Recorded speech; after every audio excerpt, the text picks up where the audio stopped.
Tiga pimpinan Komnas HAM tiba di Makobrimob, periksa Ferdy Sambo dan Baradae.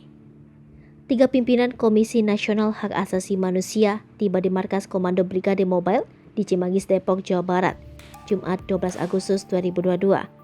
Berdasarkan informasi, ketiga pimpinan Komnas HAM itu diantaranya Ketua Komnas HAM RI Ahmad Taufan Damanik, Komisioner Komnas HAM RI M. Hoirul Anam, dan Komisioner Komnas HAM RI BK Ulung Hapsara. Selain tiga pimpinan itu, turut juga sejumlah anggota tim pemantauan dan penyelidikan Komnas HAM RI. Pengamatan Tribunnews.com di lokasi, iring-iringan kendaraan pejabat Komnas HAM itu tiba di Makobrimob Depok, Jawa Barat pada sekira pukul 15.31. Iring-iringan diawali oleh sedan berwarna hitam berplat nomor B1758RFV dan mobil berjenis SUV berwarna hitam dengan nomor polisi B1866RFO. Selain dua mobil itu, terdapat dua mobil berjenis SUV lainnya yang mengawal kedatangan mobil pejabat itu. Salah satu mobil yang mengawal menggunakan lampu strobo pada bagian atapnya.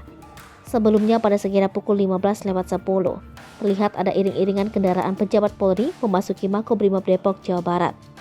Iring-iringan kendaraan pejabat Polri itu dikawal oleh 3 motor patwal. Belum diketahui siapa yang berada dalam iring-iringan mobil pejabat Polri tersebut. Hingga saat ini, Tribunnews.com masih menunggu konfirmasi dari pihak terkait.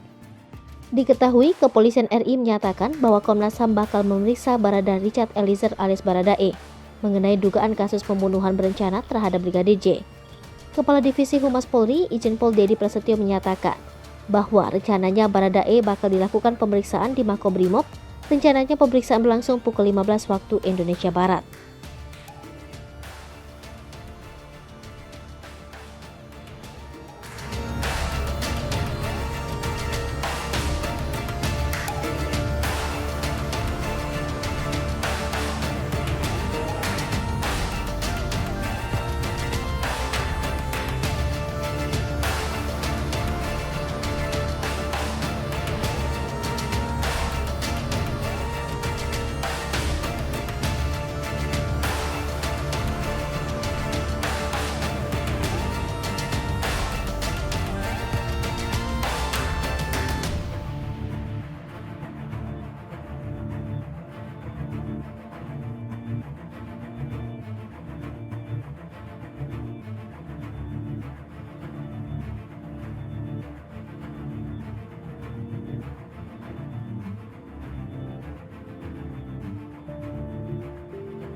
Hai pemirsa Sri Popo TV, jangan lupa komen, like, dan subscribe, serta tonton terus berita-berita terupdate lainnya ya.